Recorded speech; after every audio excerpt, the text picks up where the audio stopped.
Magandang hapon po, Luzon, Visayas, Mindanao.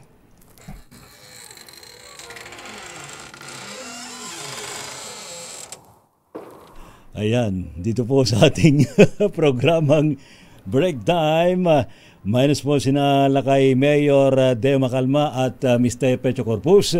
Ano po mga lingkod mga kaibigan, sina Ray Sibayan. At ito naman po si Wina Pearl Hesoro. Para sa DZRH, una sa Pilipinas. Una sa Pilipino.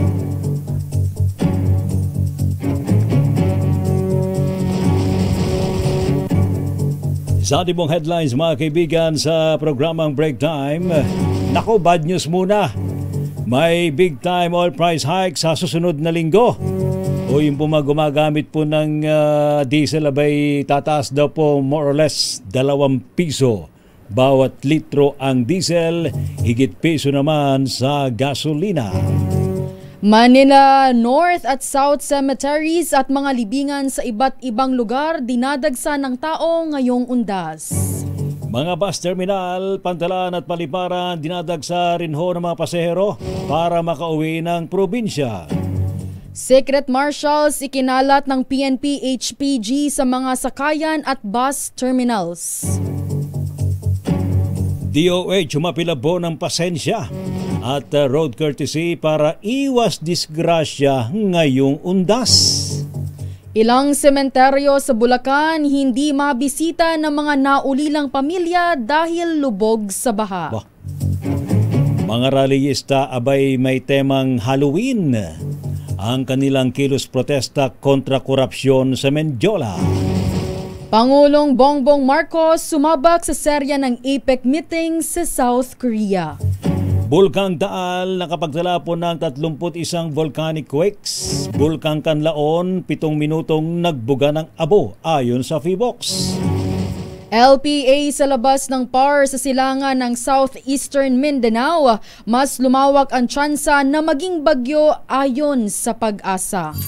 RH Break Time. Sa ating pong mga balita, ito na po ang bad news. Namumuro po ang malaki ang taas presyo ng mga petroleum products sa unang linggo ng Nobyembre.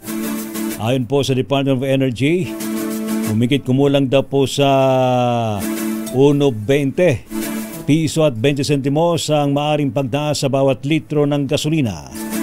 Samantalang mas mataas ang maaring maging oil price hike sa presyo naman ng diesel. Ito po ay nasa 2.15. 2 pesos and 15 centavos per liter sa diesel, samantalang 1.75 naman piso and 75 centavos sa bawat litro ng kerosene ang magiging pagtaas next week.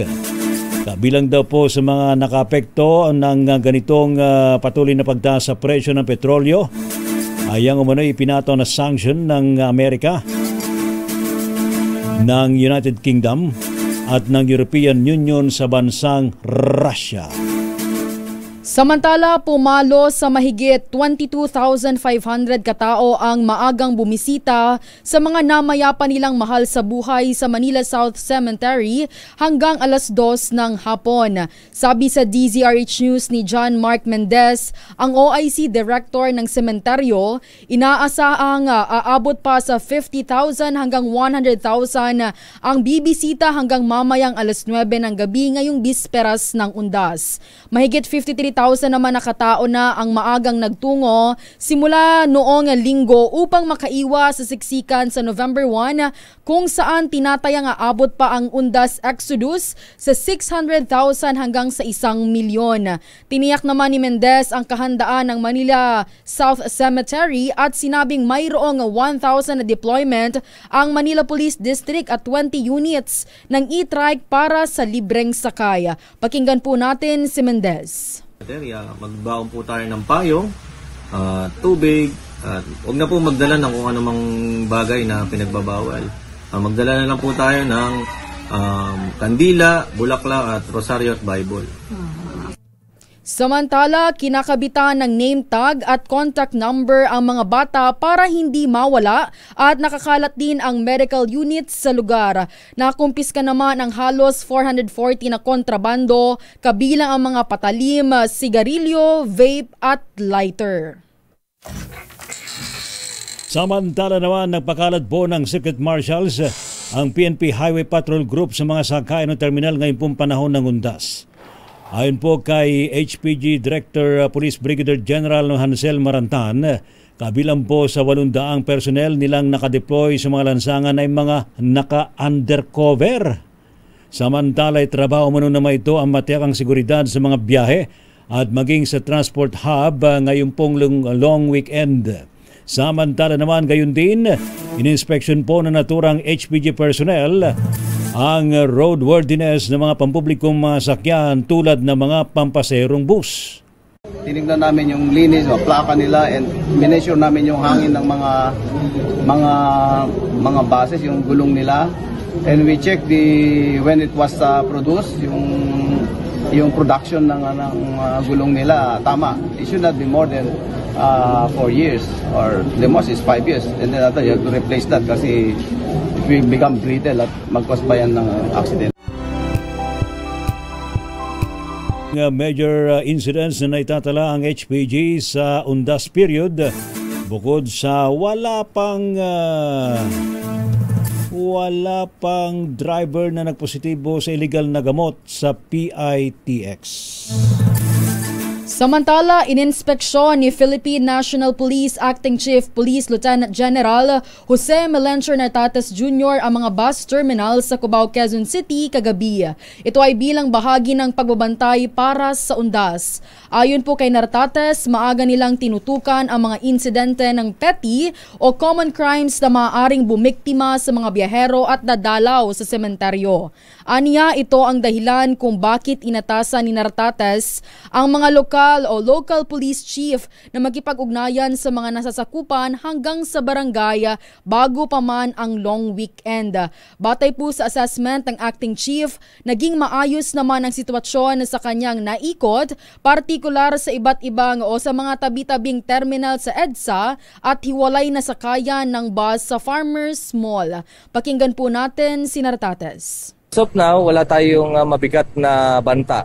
Of course, ang ating mga threat group, nandyan yung criminal gang, nandyan yung terrorist group, nandyan yung communist terrorist group. At lalong-lalo na, dito tayo sa threat group ng mga criminal gangs and for those criminal elements.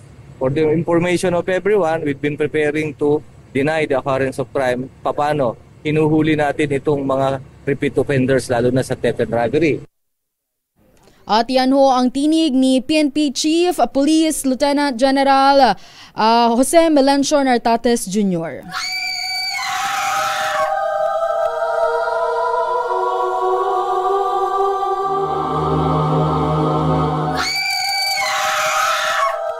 Ligtas Undas 2025 DZRH Special Coverage.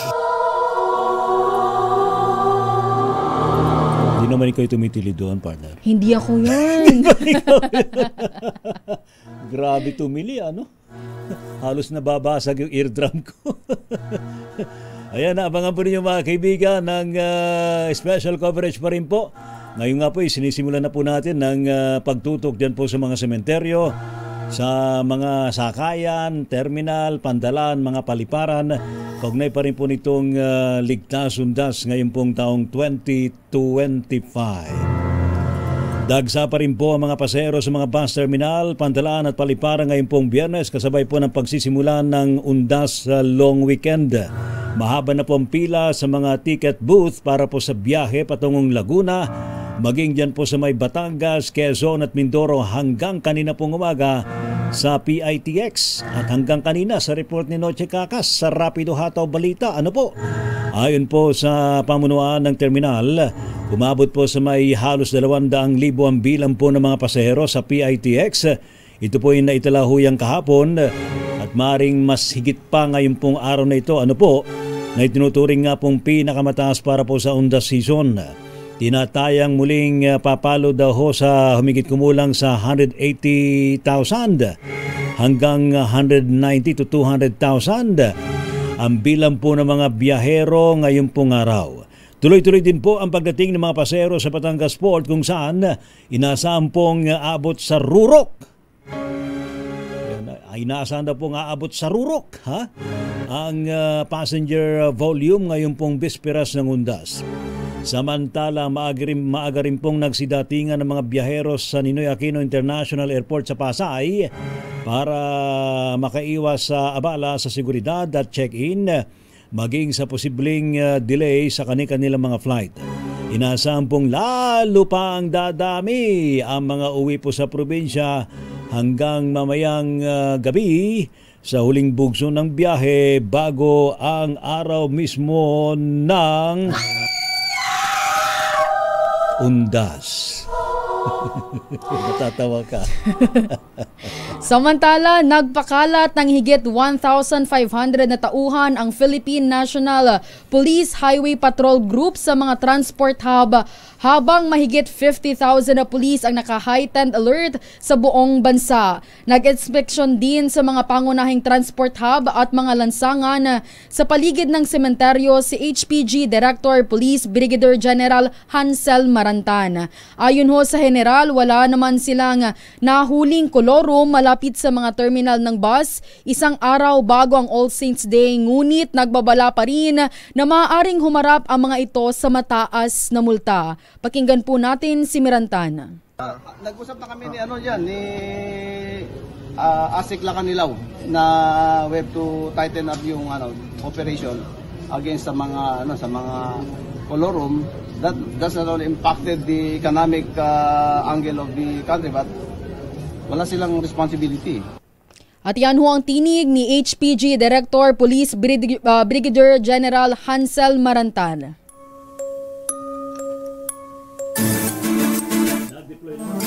Nag-deploy po ng karagdagang 2,000 backup personnel ang pamunuan ng NLEX para umalalay sa daloy po ng trapiko sa naturang expressway ngayon pong undas. Ayon po kay NLEX Manager at spokesperson Robin Ignacio, kabilang sa kanilang serbisyo ang rescue, medic, security at mga katuwang sa operasyon.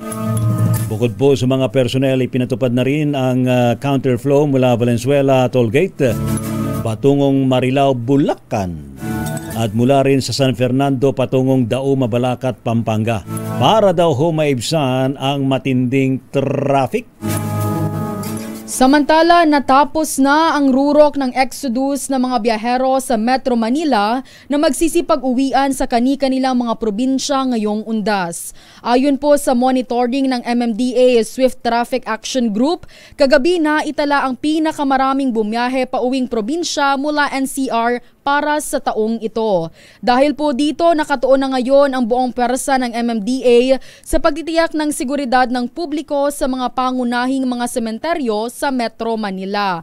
Aabot po sa 2,000 na tauhan ng MMDA ang pinakalat kung saan sisiguruhin nila ang kaayusan at kapayapaan sa buong panahon ng undas hanggang sa makabalik na muli ang mga biyahero sa NCR. Break time! Samantala naman, pumalo po sa higit sa 24,000 pasahero ang naitala naman ng Philippine Coast Guard sa Eastern Visayas District sa mga pantalan simula hating gabi hanggang alas 6 kaninang umaga, October 31. Ayon po sa naturang Coast Guard District, pinakamataas na bilang ng pasahero ay sa Northern Samar, particular po sa Santa Clara Port, Dapdap Port at Baluarte Port na nasa higit sa 7,700. Nasa 6,300 namang mga pasahero ang naitala sa Western Leyte sa Ormoc Port, Isabela Roro Port, Palumpon Port, Baybay Port, Hilongos Port at Bato Port. Dahil po sa patuloy na pagbiyahe ng ating mga kababayan patungo po sa kanilang mga probinsya ay mananatiling nakataas. Mananatili hong naka-heightened alert ang Philippine Coast Guard District Eastern Visayas hanggang November 4, 2025. Ito po'y para matiyak ang kaligtasan at seguridad ng lahat sa mga pantalan dyan po sa Eastern Visayas. Samantala, umapila ang Department of Health sa mga biyahero at motorista ngayong undas long weekend na pairalin ang pasensya at road courtesy upang maiwasan ang aksidente at insidente ng road rage. Sa inspeksyon po ni Health Secretary Ted Herbosa sa mga emergency tent sa South Luzon Expressway, iginiit niyang mahalagang maging kalmado lalo't inaasahang mabigat ang daloy ng trapiko sa mga expressway. Tiniyak naman po ng kalihim na saklaw ng zero balance billing ang mga mabibiktima ng road traffic injuries basta't nasa basic accommodation. Paalala pa po ni Herbosa, huwag din kalimutan dalhin ang mga maintenance na gamot para iwas aberya. Una po rito, naka-code white alert ang DOH Central Office at mga regional health centers bilang paghahanda sa posibleng pagdami ng insidente sa pagbiyahe ng publiko ngayong undas. RH Break Time. Nagpatupad naman ng no-leave policy ang MMDA Swift Traffic Action para sa lahat po ng kanilang mga tauhan ngayong pungundas para tumulong sa pangangasiwa ng dagsa ng mga biyahero. Ayon po kay MMDA Stag Commander Colonel Bong Nebriha, bumagal po ang pag-usad ng trapiko palabas ng Metro Manila kahapon, ngunit unti-unti naman itong gumagaan sa ngayon. Samantala, nasa naman ang pagbabalik ng mga biyahero mula Linggo ng hapon hanggang Lunes ng umaga, kaya't epektibo ang no absent, no day off, no leave policy hanggang sa Lunes. Samantala, naka-full alert pa rin ang National Capital Region Police Office na nagsimula October 28 at tatagal hanggang sa November 3, 2025. Ipinatutupad naman po ang general cleaning sa Kamara ngayong panahon ng undas break. Inilabas ang lahat ng mga upuan sa plenaryo para magsagawa ng paglilinis at ma-vacuum ang mga carpet. Inatasan naman ang mga kongresista na tiyaking nakasara ang kani-kanilang tanggapan at tiyakin na naka-unplug lahat ng mga ginagamit na appliances at computers.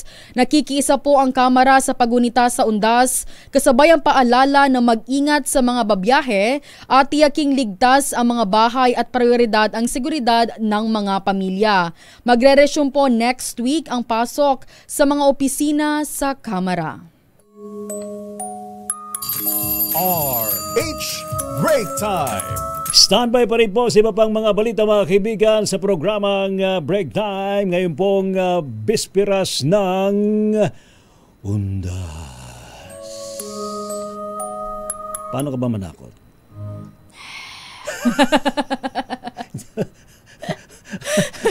Alam mo na kami nagtatanong nga po dito, ano daw tong nakasabit sa ulo ko. Ba't ka raw nakabelo? Nakaday off po yung ating white lady dito. Ako po muna ngayon. Ayan, standby pa rin po sa iba pang mga balita, mga kaibigan, sa programang Break Time. RH Break Time. Abay, so umabak daw po si Pangulong BBM ng serye ng APEC meetings, ano ha? Diyan po sa may South Korea. Aba, ano kayang resulta ng mga pagpupulong na yan na ating malalaman sa pagbabalik nating programang Break Time. Samantalan nako, kawawa naman yung mga nakahimlay partner, ano ha? Abay, nakahimlay na sila sa mga libingan. Abay, binaha pa sila. Ano ba naman yan, no? Oh, parang double kill, ha? Abay, nakahimlay na nga, ay nilulunod pa sa baha. Ay, dyan po sa may Bulacan. Ano ba naman yan? Samantala naman ang ating mga rallyista, no? Abay, hindi nagpapigil kahit na bispiras po ng undas.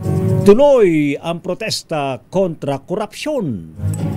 May twist lang, malahaluin ang dating. Samantala naman, Bulkang Taal nakapagtala daw po ng higit 30 volcanic quakes. Pati ang Bulkang Kanlaon ay patuloy po nag-aalburuto. Na ano ba naman yan? Nagbuga po ng abo, ha? Ayon po sa PHIVOLCS. Samantala, yung pong low pressure area sa labas ng PAR sa silangan ng Southeastern Mindanao, abay mas lumaki pa raw po ang tsansa na maging bagyo. Ayon po yan sa Pag-asa. Anyo pa rin po mga lingkod, sina Ray Sibayan at Wina Pearl Hesoro. Para pa rin po sa DZRH, una sa Pilipinas. Una sa Pilipino. Pilipinas. Ang oras, ganap na pong 4:34.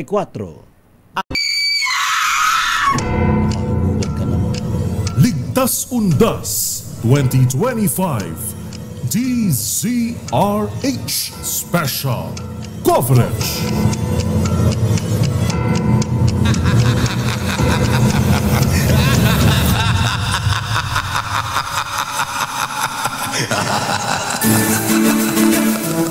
Ano ba yung dami mo nagtatawanan? Ang inyo pa rin po mga lingkod, mga kaibigan, sina Ray Sibayan. At ito naman po si Vina Pearl Hesoro. Sa ngalan po ninala kay Mayor De Macalma at ni Miss Thea Petro Corpuz. tayo'y dumako muna sa Kring Kring Panalo Promo. I-ready na ang inyong cellphone dahil tinatawagan na namin ang next winner sa Kring Kring Panalo Malacash sa telepono. Yon! Abay, sino na sa ating linya ngayon, partner? Ayan, nandyan si Kuya Adrian Pangilinan. Kuya Adrian, kumusta na po kayo, sir? Okay lang po, sir. Ayan, ano bang ginagawa ho ninyo? Opo, sir. Estudyante po. Ano yan po? Estudyante ka. Ikaw ba'y nakadalaw na sa iyong mahal sa buhay?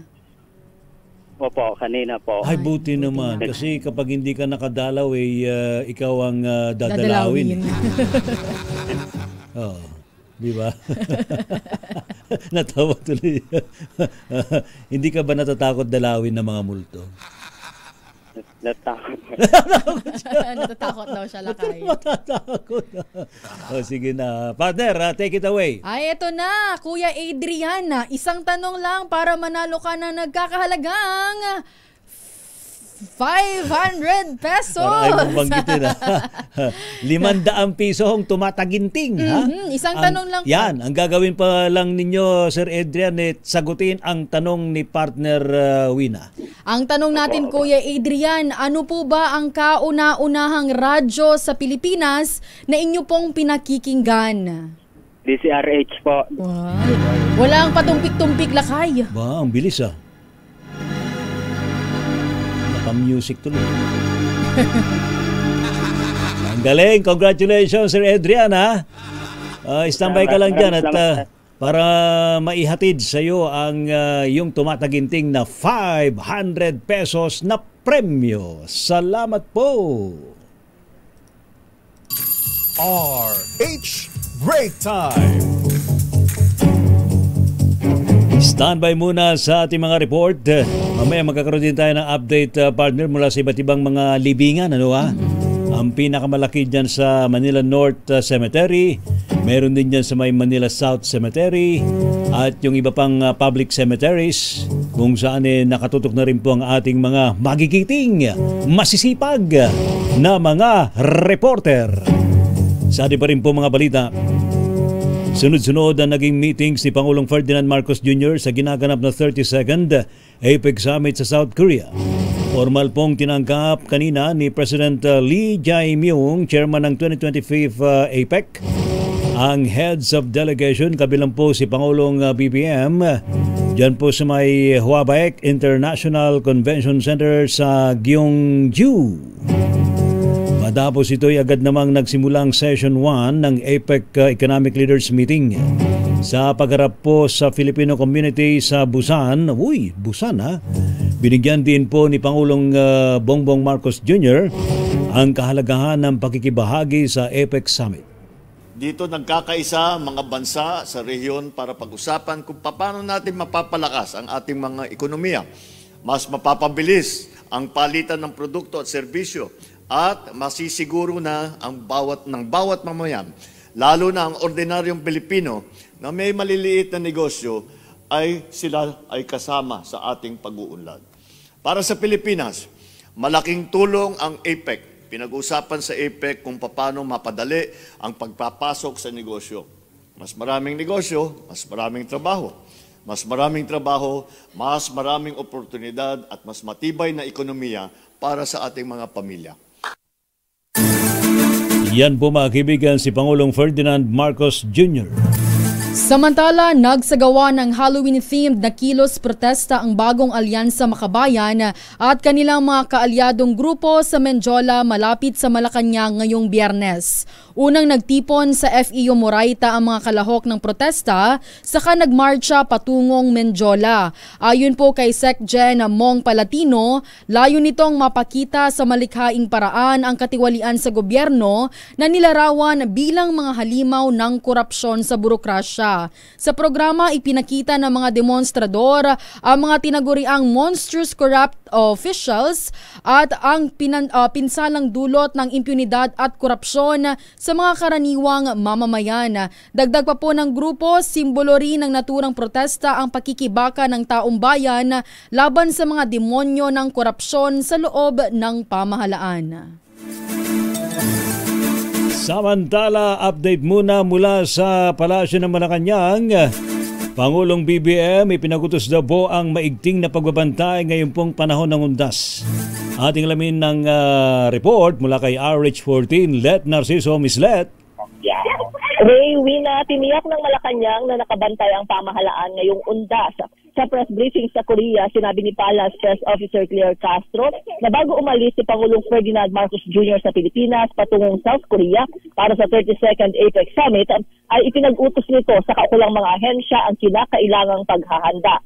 Sa Department of Social Welfare and Development, pinatitiyak ang kahandaan ng field officers sa anumang kakailanganing tulong ng mga pasaherong uuwi sa kani-kanilang probinsya. Alinsunod rin sa direktiba ng Pangulo, nag-ikot si Health Secretary Ted Herbosa sa mga DOH emergency tents sa SLEX dahil sa inaasahang pagtaas ng volume ng mga sasakyang bibiyahe ngayong undas. Ayon kay Castro, ipinag-utos rin ni Pangulong Marcos sa Philippine National Police na paigtingin ang pagpapatrolya kabilang sa mga residential areas at business establishments para masiguro ang ligtas na undas. Sabi ng palasyo, bagamat nasa APEC Summit ang Pangulo, prioridad pa rin ito ang seguridad ng taong bayan sa panahon ng undas. Ito si Let Narciso para sa DZRH, una sa Pilipinas, una sa Pilipino. Thank you. Maraming salamat sa report na yan, Miss Let Narciso. Samantala, DepEd, CHED at DPWH hinamon na itaas ang standards at ipatupad ang mahigpit na specification sa pagpapatayo ng school buildings. Ang buong detalye sa report ni RH12, Milky Rigunan. Miss Milky? Wina at Ray, dapat baguhin ang regulatory minimum standards sa design, specifications, construction at safety ng mga classroom at school buildings sa buong bansa. Ito ang apela ni Representative Robert Nazal ng Bagong Henerasyon Party List kasunod naman lumabas sa hearing ng Kamara at Senado na maraming classrooms ang substandard dahil na rin sa kontrobersya sa DPWH. Ayon kay Nazal, dapat prioridad sa construction ng mga classroom na masiguro na makakayanan kapag tumama ang signal number 4 typhoons, magnitude 8 earthquakes at ang matinding pagbaha. Giti Nazal, ang mga dekalidad na contractors ang dapat magtayo ng mga school building para matiyahang seguridad ng ating mga anak at hindi sa mga undercapitalized na kumpanya na ina-award ang mga kontrata. Dagdag pa ni Nazal, kailangan marepaso ang National Structural Code of the Philippines na hindi kailangan bumuo ng mga bagong batas na pwede itong gawin sa pamagitan lamang ng administrative order. Anya, dapat itaas ang standards at ipagkitiwala lamang sa mga pinakamahusay at may kredibilidad na contractor sa pribadong sektor. Importante ayon kay Nazal, huwag ibigay sa DPWH o mga fly-by-night contractors na gumagamit lamang ng maliliit na pako at tornilyo sa bubong at bintana, malabnaw na semento, maninipis na bakal at marurupok na yero at pundasyon. Ako si Milky Rigunan, nagulat para sa DZRH, una sa Pilipinas, una sa Pilipino. Thank you. Salamat, Milky. Samantala naman, PNP po ay naka-full alert na sa Metro Manila para po sa undas. Ating alamin sa report ni RH52, Edniel Parosa. Edniel! Ray, itinaas na ng Philippine National Police ang full alert status dito sa Metro Manila para sa panahon ng undas. Kinumpirma sa DZRH News ni Police Brigadier General Randolph Tonio. Nagpagsalita ng PNP na idineklara ito ng NCRPO habang naka-heightened alert naman ang iba pang bahagi ng bansa. Sa iwalay na pahayag, sinabi ni NCRPO Director Police Major General Anthony Abirin na magtatagal ang full deployment sa Kalakang, Maynila hanggang sa 3 ng Nobyembre. Nangangahulugan ito ng pag-report ng lahat ng tauhan ng pulisya sa NCR, liban na lamang sa mga may medical condition. Nilinaw naman ni General Abirin na walang nakikitang matinding banta seguridad ng NCRPO Sa kabila ng pagtataas ng alerto, generally peaceful din umano ang entrada ng long weekend na nagsimula sa exodus ng mga biyahero palabas ng metro. Patuloy naman ang pakikipag-ugnayan ng Regional Police PNP Intelligence Unit upang hindi raw masingitan ang ating otoridad. Ito si Edniel Parrosa, nag-uulat para sa DZRH. Una sa Pilipinas, una sa Pilipino. Salamat, RH52 Edniel Parrosa. Samantala, dumako naman tayo sa Manila North Cemetery dahil ang bilang ho ng mga bumibisita dyan, kaunti kumpara noong sa nakaripas na taon. Talaga. Siguro marami na rin kasi nagpunta ng advance.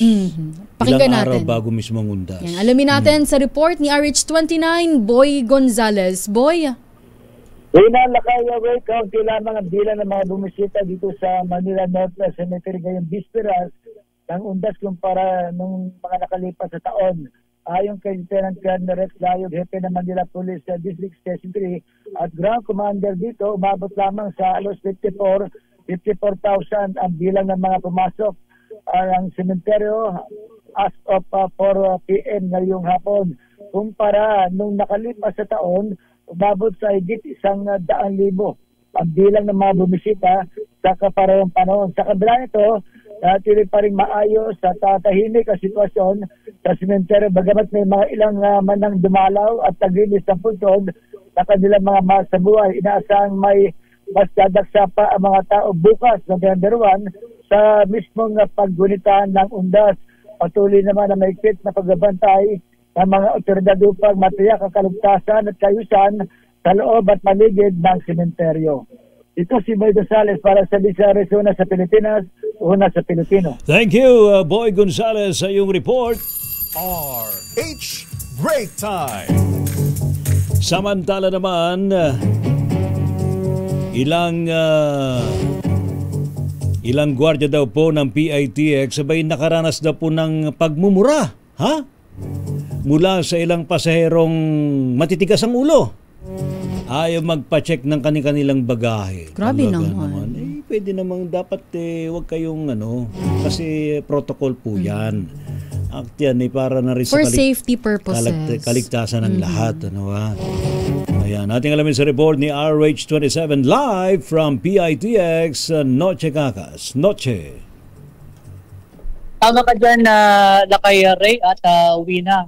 Yung ilang gwardiya dito talagang hanggat kaya pa nila ng kanilang pasensya, yun ang kanilang ginagawa dahil may mga ilang gwardiya talaga pumapasok dito sa loob ng PITX, nagagalit at pinagmumura sila kung bakit daw ganyan.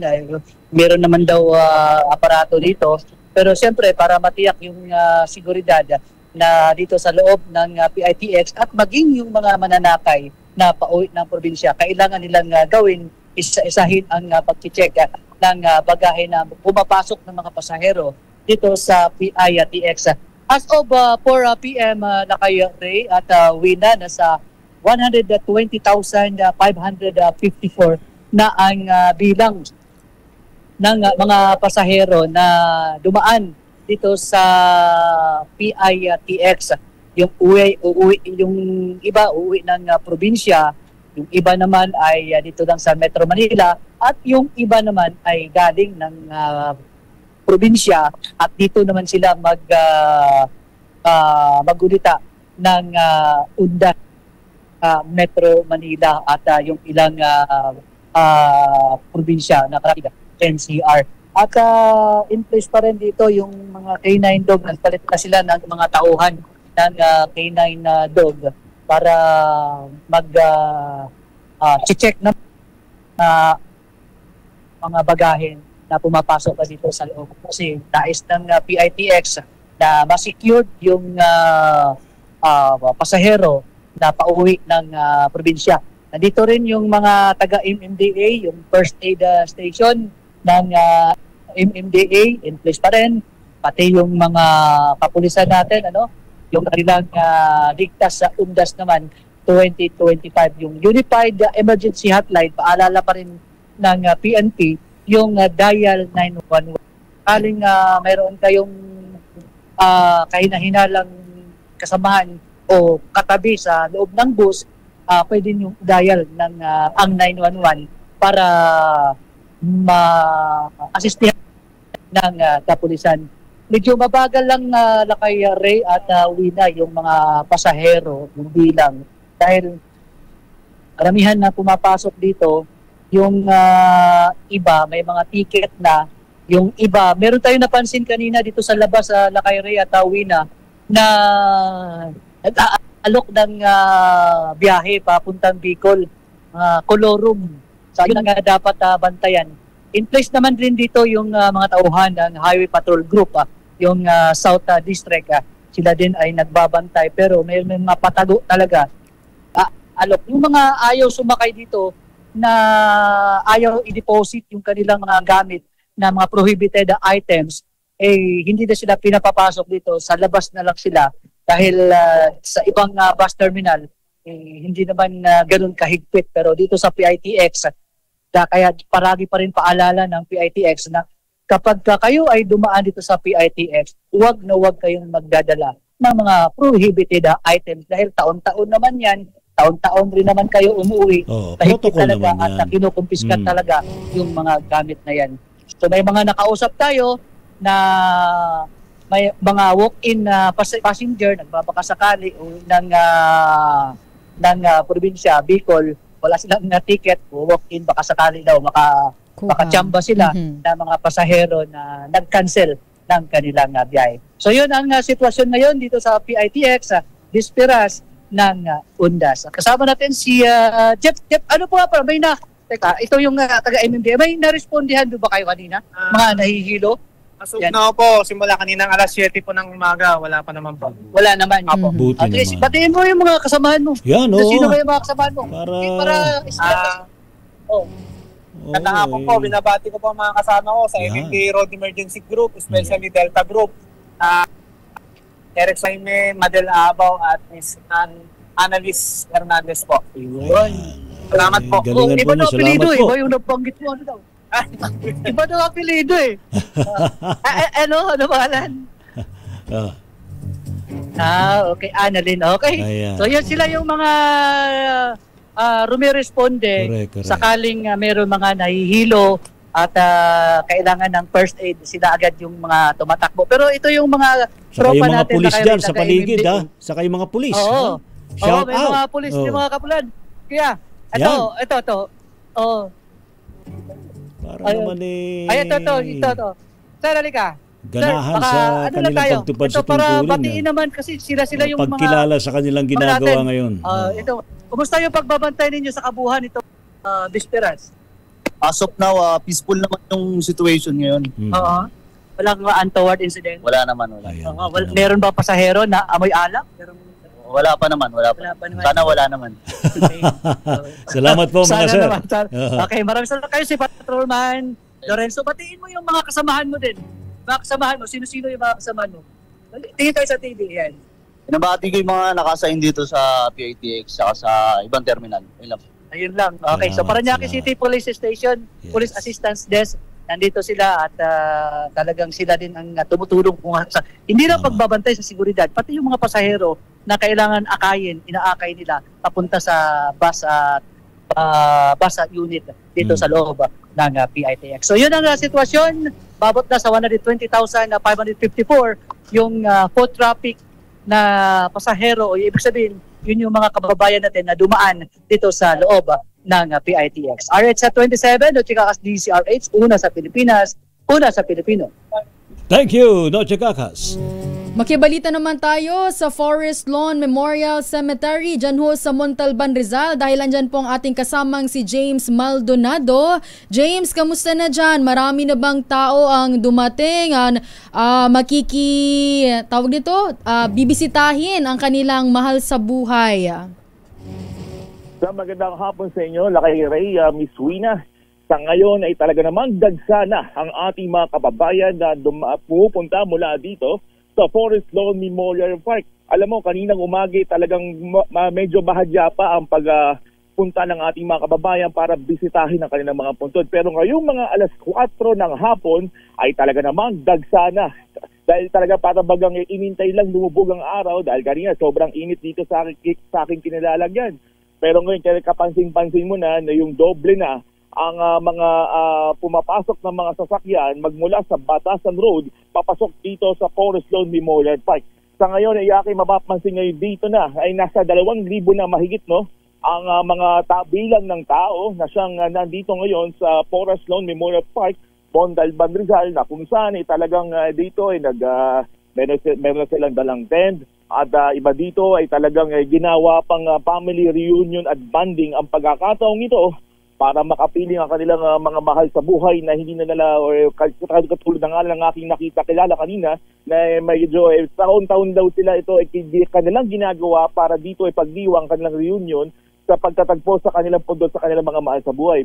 Sa ngayon ay medyo masasabi ko maayos naman, mapayapa naman ang undas dito na ginagawa at ang ating mga pagpunta ng ating mga kababayan dito ay medyo wala naman nagiging pag-build up na mabagal na daloy na trapiko sa ating mga kababayan na pupunta dito sa sementeryo. Dahil dito ay nakalatag ang buong puwersa ng Rizal Provincial Police Office upang magbigay assistance para sa ating mga kababayan sa pamamagitan ng pag-assist sa ating daloy ng trapiko at ganoon din sa bawat seguridad ng ating mga kababayan. Ang ating lamang paalala sa ating mga kababayan na pupunta rito, lalo na sa mga senior citizen. Kasi kanina, meron tayong naging insidente dito dahil kung papapansin nyo, kapag pinag-usapan ng Montalban, hindi mo may ialis dito na medyo matatarik yung mga pupuntahan nyo. Ay may gumulong na ginang dito kanina at medyo hindi naging maganda ang kanyang kinalagyan dahil talagang tumama ang kanyang ulo sa isang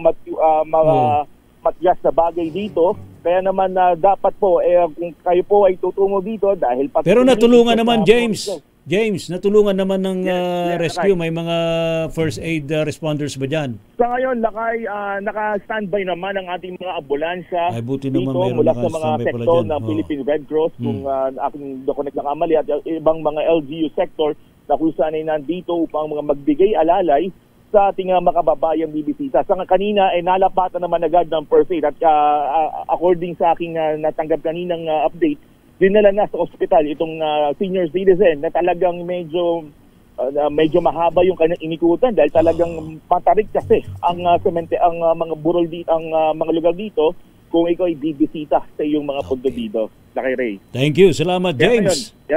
Yun, tayo ay patuloy na mag-appeal sa ngayon. Talagang tuloy-tuloy ang pagdarsa ng ating mga kababayan para bumisita dito ngayong Undas 2025. Okay? Para sa Ligtas Undas 2025, ako si James Maldonado para sa DZRH.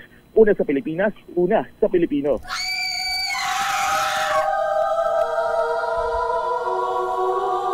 Kasi ginugulat mo kay napapatili partner. Sa atin pa rin po mga balita mga kaibigan, lubog ho ang ilang mga sementeryo sa sa ilang bahagi ng Bulacan. Ayon po sa mga residente ng Manolos, Bulacan, abay masakit daw po sa kanilang panig na hindi lamang silang apektado ng pagbaha kundi pati na rin po ang kanilang mga namayapang mahal sa buhay. Iginid po ng iba pang mga residente, ilang taon na silang hindi nakakadalaw sa mga puntod, partikular sa Hagonoy Memorial Park dahil nga po sa hindi humuhupa ang pagbaha. Samantala, muling nagbuga ng abo ang Bulkang Canlaon sa Negros Island. Ayon po sa PHIVOLCS, ang ash emission ay na-monitor sa loob ng halos 7 minuto, umpisa alas 6:30 ng umaga. Batay po sa pagtaya, ang taas ng abo ay tinataya na nasa 250 kilometers mula sa crater ng Canlaon Volcano. Pinaalala po ng PHIVOLCS na ang bulkan ay nananatili sa alert level 2 kung saan indikasyon po ito na posibleng mangyari ang phreatic eruptions. Mahigpit din po na ipinatutupad ang 4 kilometers radius na permanent danger zone sa paligid ng Canlaon Volcano. Nakapagdala naman ang PHIVOLCS ng serye ng pagyanig sa Taal Volcano sa Batangas sa nakalipas na 24 oras.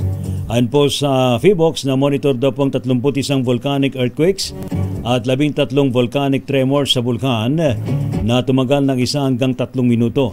Nakapagdala rin po ng nasa 444 na metric tons ng sulfur dioxide emission at hanggang sa 600 meter high na usok mula sa main crater ng Taal Volcano na tinukoy po ng PHIVOLCS bilang weak emission. Samantala, tumaas pa po ang tsansa na maging bagyo ang binabantayang low pressure area sa labas ng Philippine Area of Responsibility. Ayon po sa Pag-asa, may medium o katamtamang tsansa na ang LPA na mag-develop bilang isang tropical depression sa loob po ng 24 oras. Huli itong namataan sa layong 1,715 kilometers mula sa silangan ng southeastern Mindanao. Inaasahan namang papasok ito sa PAR sa araw ng Linggo o Lunes at makakaapekto sa eastern portion ng Visayas at Mindanao. Samantala, sa ating global news, 17 bata sa India ama hinostage daw po ng isang lalaki. Yung pong suspect abay nagbantang susunugin ang gusali doon. Ating alamin sa report ni James Galange. James! Na-rescue ng mga otoridad sa Mumbai City ang nasa 17 bata na inostage ng isang lalaki sa isang building na isang acting studio kung saan nagaganap noon ang isang audisyon. Nagpakilala ang suspect na si Rohit Arya na dinakip umano ang mga bata upang gamitin na instrumento na makausap ang ilang mga hindi pinangalan ng tao at kung hindi ay sasaktan niya ang mga ito. Sa isang video, binalaan pa nito ang mga otoridad na susunugin niya umano ang naturang building kasama ang mga bata. Ngunit nang magkaroon ng pagkakataon ng mga pulis ay nabaril dito ang suspect na kalaunay nasawi rin sa ospital. Samantala, bumuhos naman ang takot at panik mula sa mga magulang ng mga bata. Ito si James Galange ng DZRH TV, una sa Pilipinas, una sa Pilipino.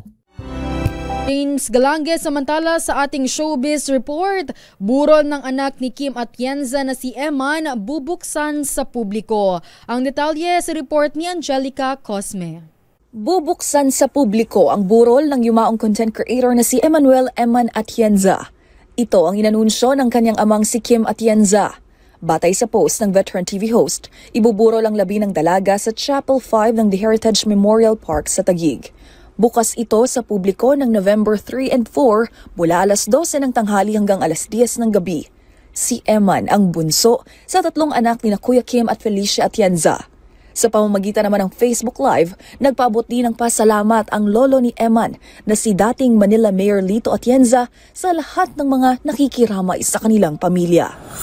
Masakit po at tunay na nagbibigay dalamhati sa sino mang makaranas ito. Mga mensaheng galing sa lahat ng bahagi at sulok ng mundo. Ako'y nagulat sa dami ng mga nagmamahal at merong damdamin para sa atin. Maraming salamat po. Anong message mo kay Lolo? Mahal kita, Lolo. At mahal kita, mga kababayan. Pumanaw si Eman Atienza noong 22 ng Oktubre sa edad na 19. At yan ang latest sa mundo ng mga sikat. Ito po ang inyong showbiz angel ng DZRH TV, una sa Pilipinas, una sa Pilipino. RH Break Time! Salamat po sa matumutok po sa ating balita sa programang Break Time. May nasinala kay Mayor Deo Macalma at si Miss Thea Petro Kerpuz. Hindi po mga lingkod, sina Ray Sibayan at Wina Pearl Hesoro. Para sa DZRH, una sa Pilipinas. Una sa Pilipino. Pilipinas ang oras alas 5:10 ng hapon. This time check is...